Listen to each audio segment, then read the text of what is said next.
Let's move it away from the subjective range to something that's more analytical or empirical. Could this Quran, as it's constructed, have come from anyone other than God? And God is asking you that question in the Quran. And Allah is saying to you, if it has, then you come up with where it's come from. And Allah says, and with the surety you won't be able to. You won't be able to come up with anything other than it's come from God. Because at the time of the Prophet Muhammad, peace upon him, they said to him, he's mad.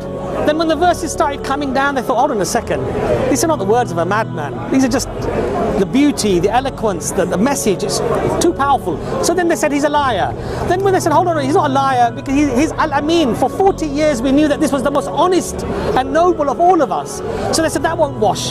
So then they ended up saying, this is magic. They didn't even realize that they had moved one step towards belief, because now they've accepted that it's not human making, it's not human characteristics, it's not human understanding, it's not human comprehension. They sent the best poet at the time. They said, find out where he's getting these words from. So he goes and talks to him, he finds out the Quran, he reads, here's the Quran, and he says, he goes back. They say, is he a liar? He's not a liar. Is he this? He's not that. Is he that? He's not that. Then what is he? Tell us. You're the best of all of us. He said, my poetry is better than all of yours combined. This is not poetry. But the only thing you can say, it's magic. And isn't that amazing? Magic is when you pull a rabbit out of a hat. It's not words. Yes? But when you claim the words are magic, because at the time the Arabs were linguistic masters of poetry, they value two things: the birth of a boy and the birth of a poet. And when Muhammad comes down with this Quran, sallallahu alaihi wasallam, they knew immediately. Pagans for centuries, why would they listen to Muhammad? If it was just any other poetry or any other nonsense, why would they be convinced? Why would they fight on behalf of Islam and sacrifice their lives for a message from a man if they didn't truly believe that, this is not just some poetry, these are not just some fancy words, this is amazing, it could have only come from Allah, because they understood the language, they understood the way the language, when Muhammad comes down with the Quran, sallallahu alaihi wasallam, through wahi, through the Quran, at that time there were some 9 or 11 grammatical constructs of how you could construct the language.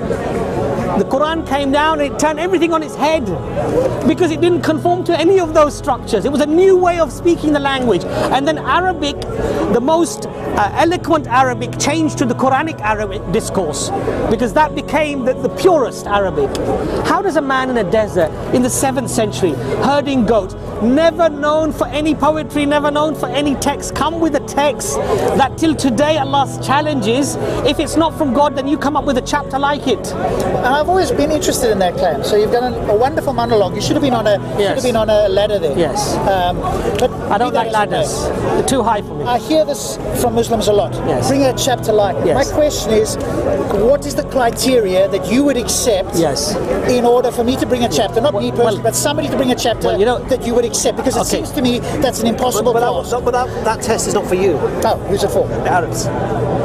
So only for believers? No, Arabs. No, because only for Arab speakers. Well, because you have to understand the language, right? If I translate French poetry into English, it's not going to have the sweetness of the message, right? That's a different position that you're taking, because when I hear that from some Muslims, it's almost like they're asking me personally, and I go, hey, I'll bring you something in English. There's two criteria. Right. The first criteria is for the Arab. The second criteria is for you.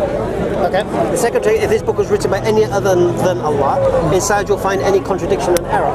Okay. So it's not that I need to bring a verse, I need to find a contradiction or error. Yeah. I'm with you, okay, because that hasn't been clear from other people. Now the thing is, the amazing thing is, sorry, the Arabs haven't done it, by the way. Carry on.